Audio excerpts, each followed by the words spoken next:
გადაცემა დრო და ადამიანები ინტენსიურად აშუქებს საერთაშორისო ორგანიზაცია ხარისხის ინსპექციისა და უსაფრთხოების საგამოძიებო სამსახურის საქმიანობას.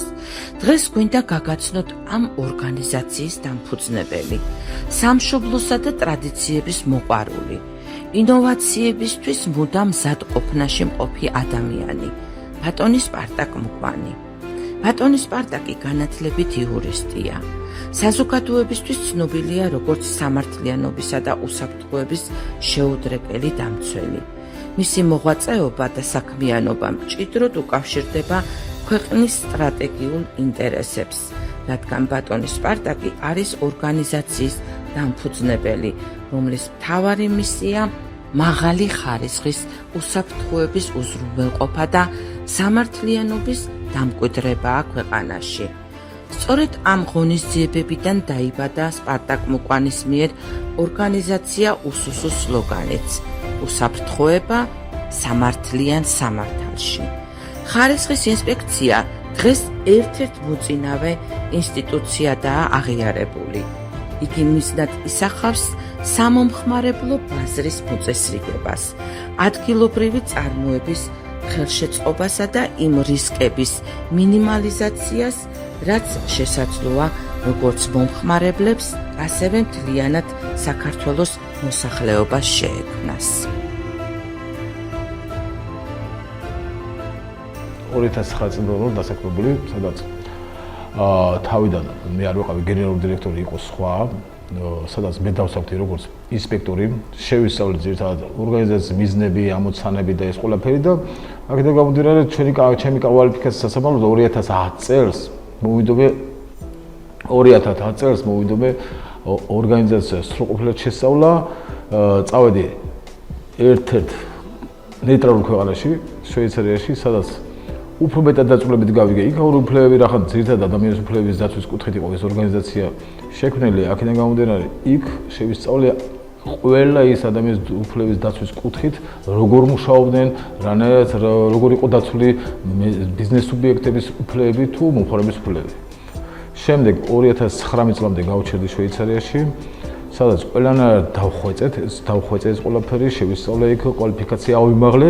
2019 წლიდან უკვე ახლად ჩამოვედი საქართველოში და ახლად განახორციელე ორგანიზაციის მიზნების დღესდღეობით საქართველოში ჩამოვიტანა და განახორციელე ახლად. ყველანაირი იუსტიციის სამინისტროდან დაწყებული ყველა და იუსტიციის სახელმწიფო დამთავრებული შევიტანე ეს წესდება.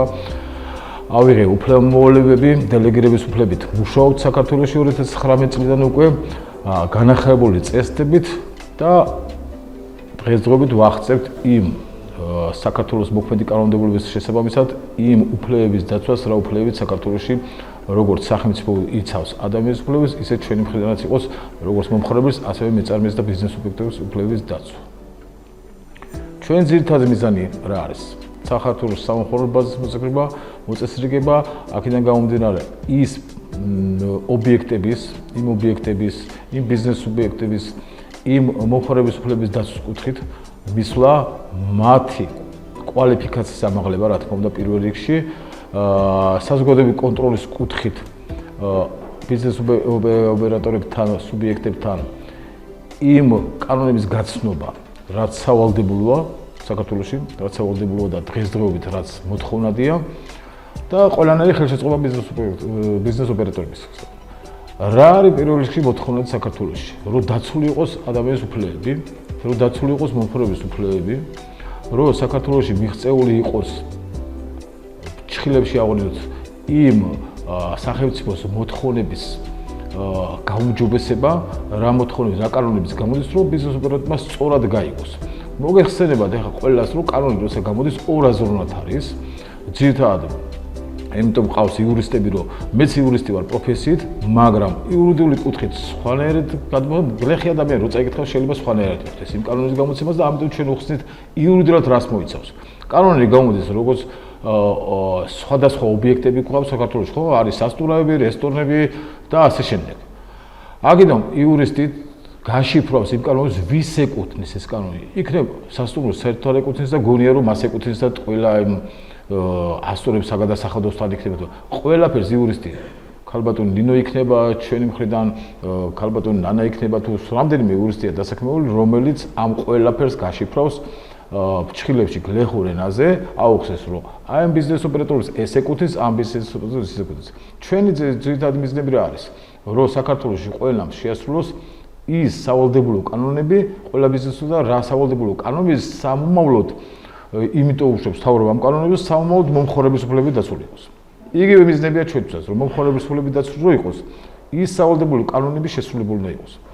ამ სავალდებულო კანონების შესრულებაში ხელშეწყობა ჩვენი ორგანიზაციის მხრიდან.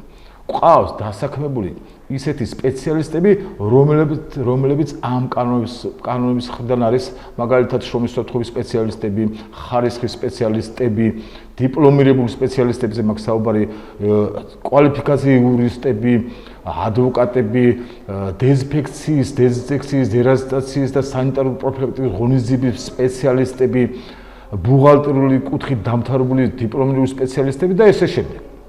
რაც დღესდღეობით ჭირდება ყველა იმ ოპერატორს, რაც კანონი ავალდებულებს. ჩვენ, რა თქმა უნდა, დელეგირების ფარგლებში მოქმედეთ, შევდივართ ობიექტში და ვსწავლობთ ობიექტს, სადაც მითითებებს ვაძლევთ, გვაქვს ორი ოქმი, ორგანიზაციის საკუთრებაში ოქმი, ერთი არის შესწავლის ოქმი, მეორე არის საინფორმაციო ოქმი.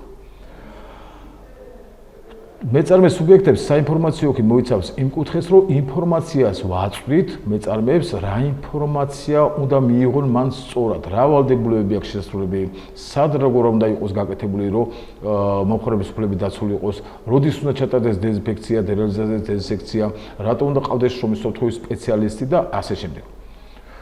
ხარისხის მენეჯერი კუთხით რატო უნდა იყოს, ჰასპი რატო უნდა იყოს დანერგული განსაკუთრებულ ობიექტებზე, მსხვილ ობიექტებზე რატო უნდა იყოს ჰასპი, მაგალითად ავიღოთ სადაც იკვლება ხორცი, ან ქარხნები, რატო უნდა იყოს ჰასპი დანერგული, იმიტომ რომ პროდუქცია მომხმარებლიდან უნდა მივიდეს სწორად და მომხმარებელი უნდა იყოს ამ კუთხით დაცული. შემდგომ რას ვაკეთებთ? შემდგომ იურიდიული კუთხით, რა თქმა უნდა ეს ყველაფერი უფასოა. მაგრამ უფასო არ არის ყველას, უფასო არის იმ კონკრეტულ ობიექტებზე, რომლებიც გაეცნობიან ჩვენ ორგანიზაციის მიზნებს და პარტნიორები ხდებიან ორგანიზაციის, რომელი კუთხით ხელშეუწყობენ იმ განვითარებას, საქართველოში იმ განვითარებას, რომ მომხმარების უფლებები დაცული იყოს და თვითონ ბიზნეს ოპერატორის უფლებები დაცული იყოს. არის მეორე ოქმები, სადაც შესწავლის ოქმის ეძახიან, შესწავლის ოქმი რას მოიცავს? შევისწავლეთ, აღმოჩნდა კრიტიკული რაღაცა წერტილები ან კრიტიკული ზღვარი იმისო შესაძლებელი აქ ვერ გამოსწორდეს ობიექტი, ამ შემთხვევაში რა თქმა უნდა სახელმწიფოს ყავს მაკონტროლებელი ორგანოები, სადაც ამ მაკონტროლებელი ორგანოებთან ერთად შესაძლებელია გამოსწორდეს, შესაძლებელია დაჯარიმდეს, შესაძლებელია სახელმწიფოს მხრიდან იყოს დახურული, გააჩნია თუ სერიოზულად არის მომხმარების უფლება იწამლება ადამიანი, რა თქმა უნდა სასამართლოსაც შეიძლება სასამართლოც იყოს ამ ობიექტზე, მაგრამ პირველ რიგში ვცდილობთ რომ გამოვასწოროს ობიექტი. მე ახლა რა მიმაჩნია? პირველ რიგში მიმაჩნია რომ ბიზნესს რო იწყებს ადამიანი, ის ყოველთვის უნდა ეცადოს რომ სწორი კონკურენცია გაწევს ბაზარზე. მე წესდებით განათვალისწინებით არა მარტო ვიცავთ მომხმარების უფლებებს და არა მარტო მეწარმის უფლებებს და ბიზნეს ოპერატორებს, არამედ პატიმრების უფლებებს ვიცავთ უცხო ქვეყნის მოქალაქეების უფლებებს, ვიცავთ უბოლბავთა უფლებებს და ასე შემდეგ. ბევრი უფლებებია გაწერილი, მაგრამ ამიტომაც ძირითადი მიმართულება სამომხმარო ბაზის მოწესრიგებაა დღესდღეობით. მივყვებით ამ კუთხით, ახლა ცხოველთა უფლებებს ვიცავთ. და მივყვებით ამ კუთხით და სამომხმარო ბაზარი მოწესრიგეს საქართველოში, რა თქმა უნდა, ჩართულია ამ ყველაფერში სახელმწიფო ორგანოები, ჩართულია სხვადასხვა სტრუქტურები, რომლებიც ხელს გვიწყობენ ამ ყველაფერს სწორი მიმართულებით შესრულულ მანკანონებს. დღესდღეობით მოგახსენებათ, რომ ბევრი საზღვარგარეთიდან ჩამოსული ქვეყნებიდან ახსნიან ობიექტებს, ცდილობენ აქ ბიზნესში ხელი მოიჭირონ და მათ არიციან აქაური კანონი. ამ კანონებსაც ყავს უცხო სპეციალისტები, შემდეგ მოგახსენებათ, გაიცნობთ, რომ სხვადასხვა ქვეყნის წარმომადგენლები ყავს დასაქმებულები.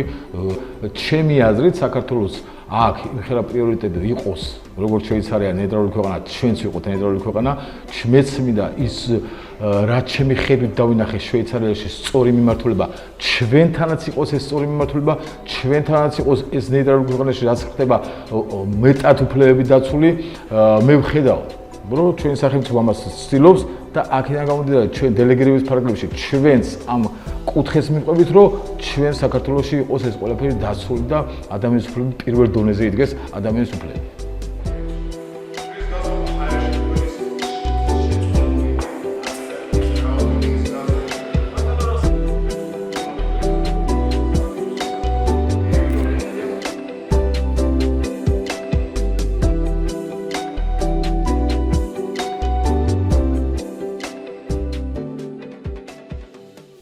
ჩვენ გვყავს რამდენიმე იურისტი, ჩემს გარდა კიდევ განყოფილებაში 3 იურისტია, რომელიც ვახორციელებთ ჩვენ საქმიანობას, ვეხმარებით როგორც ორგანიზაციას, ასევე მეწარმე სუბიექტებს საქართველოს მასშტაბით.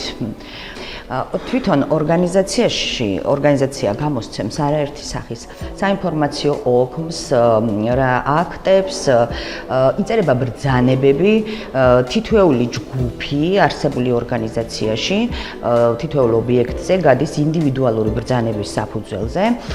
კონკრეტულად იმ ობიექტზე რა სამუშაოები უნდა იქნეს შესრულებული.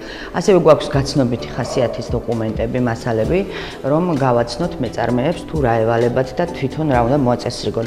ჩვენი ორგანიზაცია მეტად მნიშვნელოვან საკითხებს აგვარებს როგორც სამეწარმეო საქმიანობაში, ასევე იურიდიული მხარე მოიცავს ჩვენი ორგანიზაციის იმასაც, რომ მეწარმეს რომელიც სესის მიერ ან ნებისმიერი სხვა სამსახურის მიერ დაჯარიმებული იქნება, ჩვენ ამ ჯარიმებს ვეხმარებით დოკუმენტების მოწესრიგებაში, სარჩელების შედგენაში, სასამართლოში გამოვდივართ და ვიცავთ მათ უფლებებს და ვცდილობთ ყოველ შემთხვევაში მოუხსნათ დადებული ჯარიმები და გამოგვდის ღმერთის წყალობით ისე რომ ასევე მომხმარებლების კუთხითაც ორიენტირებულები ვართ იმაზე რომ მივთვან ხარისხიანი საკვები და ჯანსაღი მდგომარეობა შეინარჩუნონ, მოგეხსენებათ ტოქსიკურია 100%-დან 80% საკვებისა.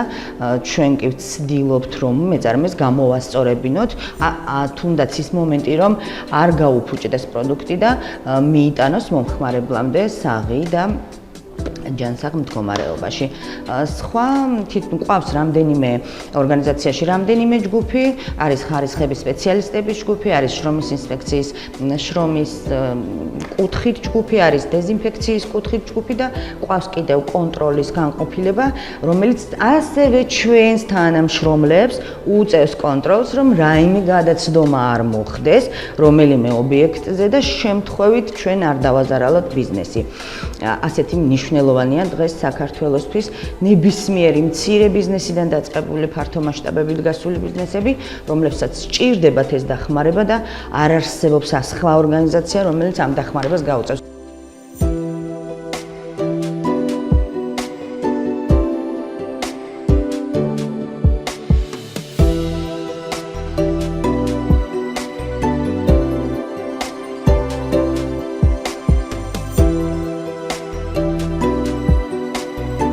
ხარისხის ინსპექციას ყავს ძალიან ბევრი პარტნიორი ობიექტი, რომელთანაც ხდება ასე ვთქვათ ჰასპის დანერგვა, შრომის უსაფრთხოების კუთხით დოკუმენტაციის მოწესრიგება, სანიტარო-პროფილაქტიკური ღონისძიებები, იურისტი იქნება თუ ადვოკატი დახმარება, უბრალოდ კონსულტაცია, რომელიც მაგალითად დღევანდელობაში სამომხმარებლო ბაზრის მოწესრიგების მიზნით ხარისხის ინსპექციას უჭირავს პირველი ადგილი და რატომ მაგიხსნით?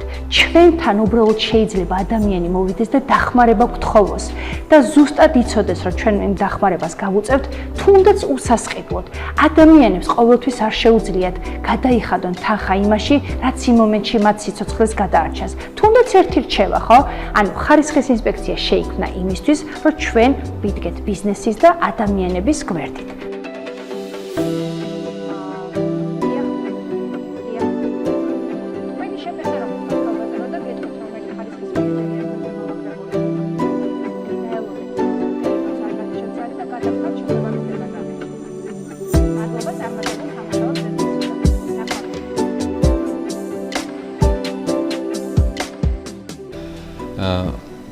საერთოდ 2006 წლიდან ვარ ასეთ ორგანიზაციებში დასაქმებული და მაშინ 2006 წელს იმიტომ გამორჩა სამომხმარებლო ბაზრის მოწესრიგების კუთხე წინა პლანზე, იმიტომ გადმოიწია, რომ მოხდა სახელმწიფოს მიერ სანებით სადგურის დაუქმება, აგრეთვე ხარისხის სამინისტროს დაუქმება და პრაქტიკულად ერთი ოთახები გადარჩა სახელმწიფოში, რომელიც ამ ყველაფერს აკონტროლებდა.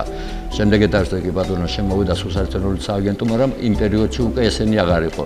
მაგრამ არსებობდა საქართველოს კანონი მომხმარებელთა უფლებების დაცვის შესახებ, რომელიც გაეროს რეზოლუციის თანახმად 1985 წლის 14 მაისის შედეგად მომხმარებელთა უფლებების დაცვის შესახებ კანონი და 1996 წლიდან საქართველოს შემოვიდა უკვე მომხმარებელთა უფლებების დაცვის შესახებ საქართველოს კანონი, რომელიც შემდეგში დაუქმდა 2012 წელს და შემოვიდა უკვე სურსათის და პროდუქციის კოდექსის კანონი. მაგ დროს უკვე საზოგადოებრივი კუთხე კონტროლი უკვე ძალიან მოთხოვნადი იყო. 2006 წელს პრაქტიკულად თითქმის აღარ კონტროლდებოდა სამხარეო ბაზარზე ხარისხიანობა, არც ფასები, არც მონოპოლია როგორ მიდიოდა ფასებთან დაკავშირებით. ყველა მიცით ისეთი პერიოდი იყო გადატანილი. მერდამერი რა თქმა უნდა სახელმწიფო თავისი ისინი კანონები ნელ-ნელა შემოიტანა და დღესდღეობით უკვე მოხდა ასეთი ორგანიზაციას აუცილებლობა ასეთი ორგანიზაციების საქართველოში, რადგან საჭიროა რომ მომხმარებლები აუცილებლად მიაღწიოს ხარისხიანმა პროდუქციამ, აუცილებლად უნდა იყოს მომსახურე პერსონალის უფლებები დაცული, როცა მომსახურე პერსონალი დაცულია თავისი უფლებებით და ვაჭრობის წესებია დაცული ნებისმიერ ობიექტში, აქედან გამომდინარე მომხმარებლის უფლებები უკვე თავისთავად დაცულია და მთელი ჩვენი ყურადღებაც მიდის რომ ვაჭრობის წესები იყოს სწორად დაცული ნებისმიერ ობიექტში, ნებისმიერ სავაჭრო ობიექტში თუ თუნდაც ბაზრებში და ბაზრობებზე. ორგანიზაცია ყველა კუთხით ცდილობს რომ თითოეულ მათგანს ის ახალ შემოსული კანონები შრომის უსაფრთხოების შესახებ თუ ხასპის დანერგის შესახებ გააცნოს თითოეულ მეწარმეს და თითოეულ ბიზნეს ოპერატორს. საბოლოო ჯამში აუცილებელია რომ ჩვენმა არა მხოლოდ ჩვენ მომავალში ჩვენმა შვილებმა რომ მიიღონ ხარისხიანი პროდუქცია და ხარისხიანობა იქნეს დაცული. ხოლო აი რომ მიდისო დაჯარიმება გავიგეთ რომ როცა დაარღოს აუცილებელია რომ დაჯარიმდეს, მაგრამ დაჯარიმება ჟობია რომ მეწარმემ გამოასწოროს და ვაჭრობის წესები ისე დაიცვას, როგორც ეს შეეფერება მეწარმის უფლებების კუთხეს. თუ მეწარმე უფლებებს სწორად დაიცავს თავისივე უფლებებს ვაჭრობის წესების კუთხით, მომხმარების უფლებებსაც დაიცავს. მეწარმე ამავე დროს არის ის ერთ ობიექტზე მეწარმე. ხოლო იქ ობიექტიდან გამოვა თუ არა და გაივლის თუ არა სხვაგან, რომ სხვა პროდუქცია შეიძინოს და პროდუქტები შეიძინოს, იქ მომხმარებელი ხდება ისევ. აქედან ზოგადი კუთხე რომ მე მეწარმე ვარ და მეწარმე რო გითხრას რომ მე მეწარმე ვარ, არ არის ის მხოლოდ მეწარმე, ის სხვაგან უკვე მომხმარებელია სხვა ობიექტზე. მას უამრავი რამე სჭირდება სახლისთვის თუ შვილებისთვის და აქედან გამომდინარე ის მომხმარებლის უფლებების დაცვაში თუ დაგვეხმარებიან თვითონ მეწარმეები ძალიან კარგი იქნება. თვითონ არის მომხმარებელი მომდევნო ეტაპზე სადაც არ უნდა გავიდეს თავის საწარმოდან. და თვითონ როცა უკვე მეწარმეა და სწორად დაიცავს პერსონალის უფლებებს თუ სამუშაო უფლებებს, შრომის უსაფრთხოების კუთხით თუ ხარისხიანობის კუთხით, ეს იქნება ძალიან უდიდესი მიღწევა საქართველოსთვისაც და ჩვენი ორგანიზაციისთვისაც, რა თქმა უნდა. ორგანიზაცია უსს-ში დასაქმებულთა შორის არიან შრომის უსაფრთხოების დიპლომირებული სპეციალისტები, ხარისხის მენეჯერები, სანიტარო-პროფილაქტიკური ღონისძიებების სპეციალისტები, იურისტები, ადვოკატები, ბუღალტრები, პერსონალური მონაცემების დაცვის ოფიცერი, ჰასპის სპეციალისტები და ასევე აუდიტის თანამშრომლები. ორგანიზაციის მისიაა დავეხმაროთ ბიზნესს, რათა იგი გახდეს მეტად გამჭვირვალე, მოწესრიგებული, უსაფრთხო, ხარისხიანი და წარმატებული.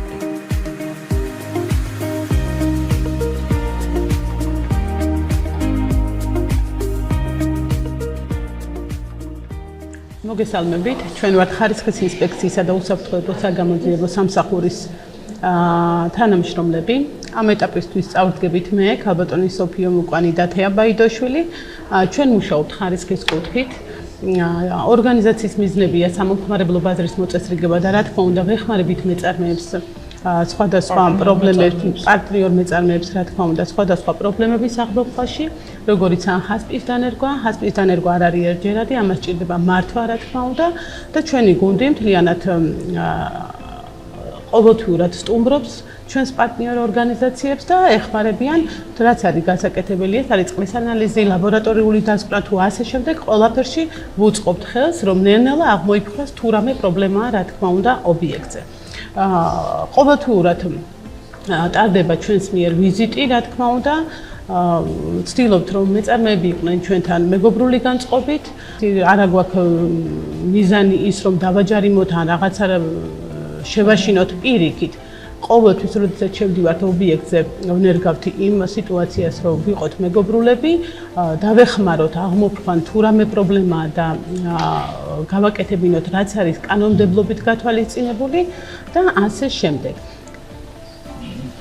ანუ სოფიომ როგორც აღნიშნა, ზოგადად ისაუბრა, რასაც ჩვენ ვაკეთებთ და მეგეთყვით კონკრეტულად, ანუ ჩვენ რითი ვართ ხარისხის კუთხით დაკავებული. ობიექტზე რო შევდივართ, მოკლედ პირველ რიგში ინფრასტრუქტურას ვამოწმებთ, როგორ არის ობიექტზე ინფრასტრუქტურა, რა დარღვევებია, ამაზე ყველაფერზე ვუცითებთ, რა თქმა უნდა, რო შეასრულონ და გამოასწორონ, ეს რა თქმა უნდა, ამას მეგობრული ხასიათი აქვს. ჩვენი მხრიდან, შემდეგ უკვე გადავდივართ უშუალოდ სამზარეულოში, რა ხდება სამზარეულოში, როგორ არის იქ ტექნიკა აქვთ თუ რა აქვთ განლაგებული, ამას ყველაფერს ვამოწმებთ, ვცდილობთ რომ მითითებები მივცეთ, რომ როგორც კანონთან იყვნენ პირნათლები, ესევე მომხმარებელთან. იმიტომ რომ ჩვენ ძირითადად ობიექტები რაც გვაქვთ, ეს უკვე არის ბოლო რგოლი და ამის მერე უკვე მომხმარებელი ან მიირთმევს, ან ყიდულობს და სახში მიაქვს პროდუქცია და ამიტომ რახან ბოლო რგოლია, ჩვენ მაქსიმალურად ვეხმარებით, რომ უსაფრთხო გარემო შეიქმნას როგორც კვების ობიექტებში, ესე მარკეტებში და როგორც მომხმარებელი იყოს მაყოფილი, ისე მეწარმეებიც.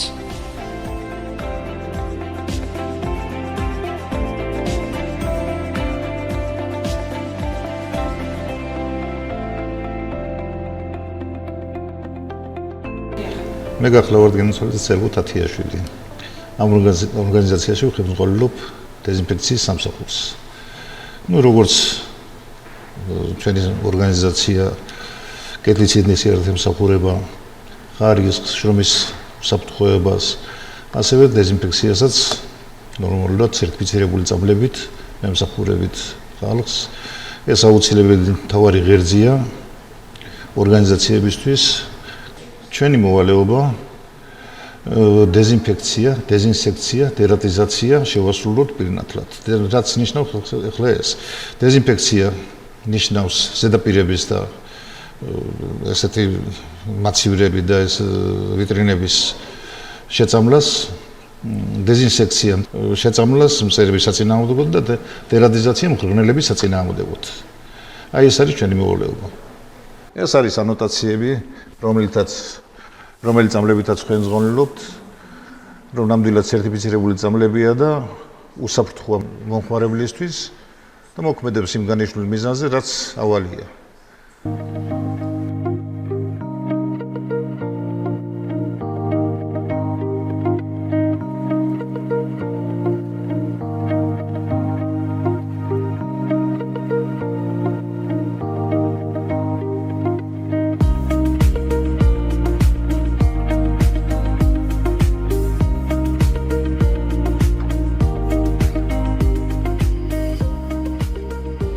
ჩვენი ორგანიზაცია მაქსიმალურად ცდილობს დაეხმაროს ჩვენს მომხმარებლებს შრომის საფრთხეების სისტემის დანერგვაში, ასევე მათ განხორციელებაში და შემდგომში მოხდეს უკვე არსებული შენიშვნების და რეგლამენტების მიღება კანონმდებლობასთან შესაბამისობაში. მაქსიმალურად ვეხმარებით გავუწევთ რეკომენდაცია სხვადასხვა ორგანიზაციებს და ვცდილობთ აღმოფხვრათ ის ხარვეზები და დარღვევები, რაც აქვთ არსებულ სიტუაციაში უკვე მოქმედ ორგანიზაციებს. ყოველდღიურად სხვადასხვა ობიექტებზე ვახორციელებთ ვიზიტებს, ხდება ობიექტების დათვალიერება, ხდება შენიშვნების რეკომენდაციების მიცემა და შემდეგ მეთვალყურეობა ეს ყველაფერი გამოსწორდა თუ არ გამოსწორდა. მაქსიმალურად ვცდილობთ, რომ სახელმწიფოს მხრიდან ნაკლები შენიშვნები და ესე ვთქვათ, ჯარიმები მიიღონ ორგანიზაციებმა და ამისთვის ყოველდღიურად მე და ჩემი გუნდი ვეხმარებით ამ ორგანიზაციებს თავდაუღალავად. ეს არის რამდენიმე ისეთი ობიექტი, სადაც სახელმწიფოს მაკონტროლებელი ორგანო იყო უკვე შესული და მისცა რეკომენდაციები მათ შესასრულებლად. იქიდან გამომდინარე, რომ არსებულ ორგანიზაციას არ აქვს შესაბამისი გამოცდილება, ცოდნა და განათლება, უკეთებთ რეკომენდაციას, ვაძლევთ მითითებებს, როგორ უნდა გამოსწორდეს, საიდან დაიწყოს ამ ყველაფრის გამოსწორდება, უტარდება ტრენინგები როგორც ორგანიზაციის ხელმძღვანელობას, ასევე თანამშრომლებს და ვაძლევთ სხვადასხვა სახის მითითებებს, რომ ეს ყველაფერი შესრულდეს. რათა შემდგომში თავიდან ავირდოთ მსგავსი შემთხვევები სახელმწიფოს მხრიდან ჯარიმები და ასევე ინციდენტები თვითონ ორგანიზაციის ტერიტორიაზე. სპარტაკ მუკვანს და მის გუნდს ჯერავთ, რომ საქართველოს განვითარება და წინსვლა გაგრძელდება და ყველა ერთად შევქმნით ისეთ ძლიერ სახელმწიფოს, რომლის მაგალითსაც სხვა ქვეყნები გაითვალისწინებენ და ჩვენგან ისწავლიან, თუ როგორ უნდა იყოს სამართლიანობაზე და უსაფრთხოებაზე გამყარებული ქვეყანა, რომელიც არ კარგავს ტრადიციას, მაგრამ ვითარდება თანამედროვე ევროპული ღირებულებებითა და სტანდარტებით.